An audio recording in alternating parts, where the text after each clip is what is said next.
A long time ago, in a great community of Umugama in Eziagulu Aguleri Kingdom, located in Anambra East Local Government Area of Anambra State, resided a renowned giant known as Anukili Ugama, often referred to as Anukili na Ugama.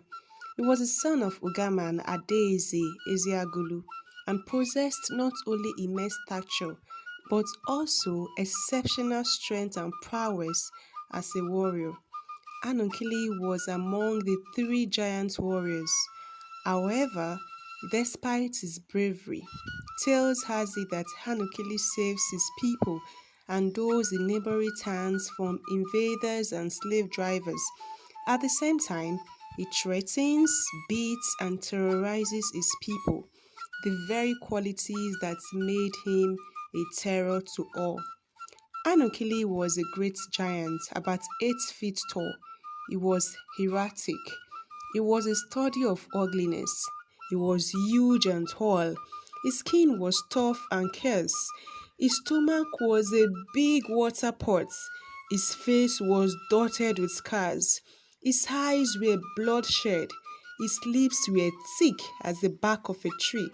His teeth resembled elephant hooks. Anukili was a terror to behold, and he had some weird traits which include the following. Anukili was born with upper and lower teeth. He came into the world with leg first. He came into the world clutching roots and herbs in both hands. He could not cry until he was 7 years old. Even then, he could not cry more than thrice daily, at midnight, in the morning, and in the evening. Whenever he cried, animals took to their heels. He became a leader without any formal training. His weapons were a tree stump, a bowl, some arrows, and a big stick with thorns at the head. Anukili could finish the food meant for 30 men. Anything he touched came crashing to the ground. The fact that he embodies all these extraordinary attributes and strength should have made him know that he came for a divine assignment. Still, instead, he is said to have known his frightening physique and unnatural strength, and he capitalized on that to be swollen headed as he boasts that none could challenge him because he was not the person that man could kill. Despite his poverty, Anukili's giant size demanded a steady supply of cocoyam, the primary crop of the Eziagulu villages. His insatiable hunger often left him unsatisfied with the small rations he received from his struggling parents. This led to a drastic change in his attitude towards the villagers, resulting to visiting house after house in search of sustenance. Rumors spread of his voracious appetite, and it was said that every household they visited would be forcefully laid low, with Anukili's monstrous legs pinning them down as he devoured their food and left. He even resorted to stopping people returning from their farms, taking their scarce cocoyams and demanding his mother cook them for him. No one dared to question or challenge his actions due to his strength and stature.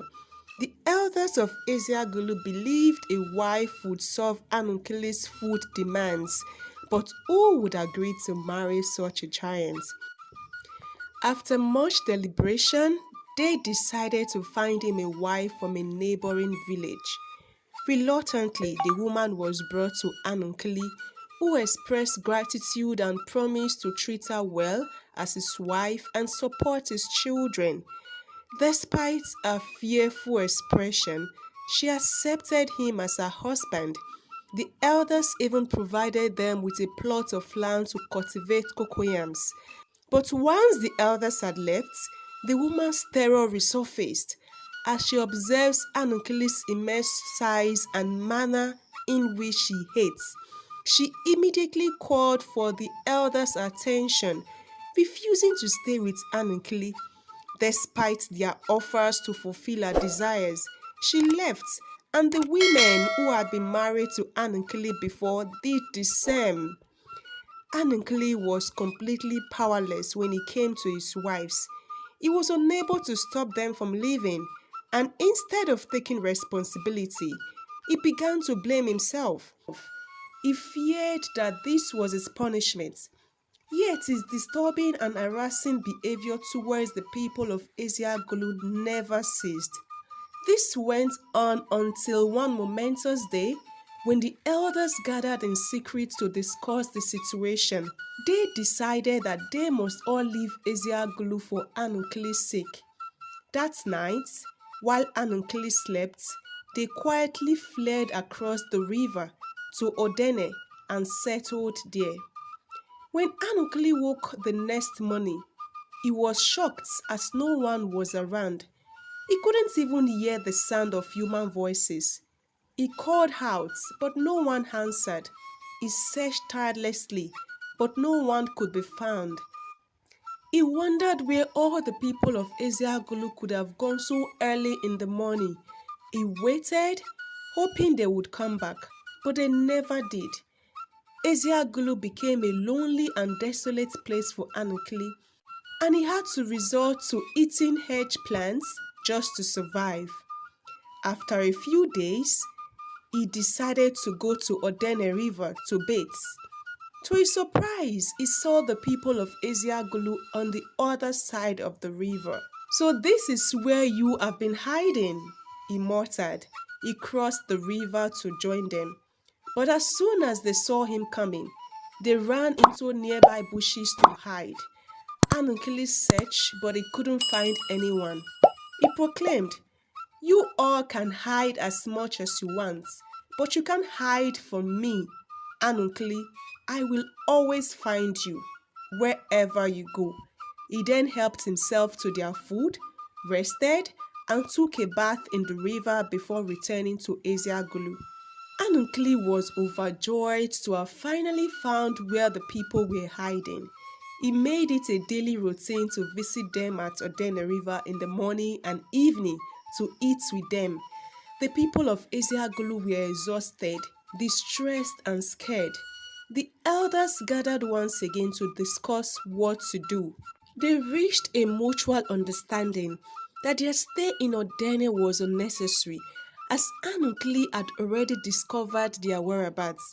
Hence, they decided to return to their fatherland, Asia Gulu, and devise a plan to put an end to the terror caused by Anukili. When Anukili spotted their arrival, he burst into laughter and taunted, "I warned you all that running away from me, Anukili, was futile. You should be grateful to have me, Anukili Ogu, the mighty warrior, in your presence." But the villagers paid him no heed and headed to their homes.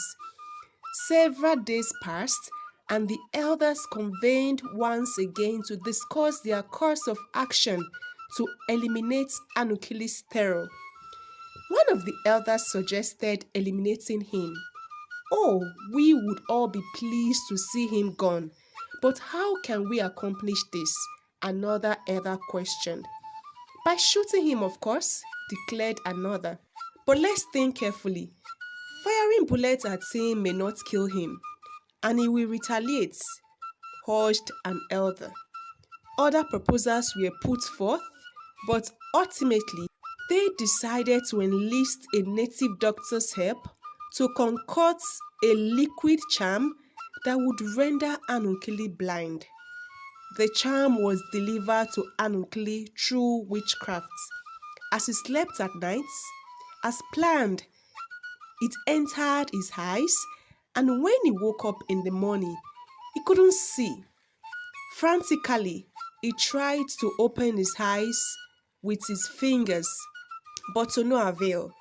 He cried out in anger, "Who dared to do this to me, Anukili Ogu, the great warrior?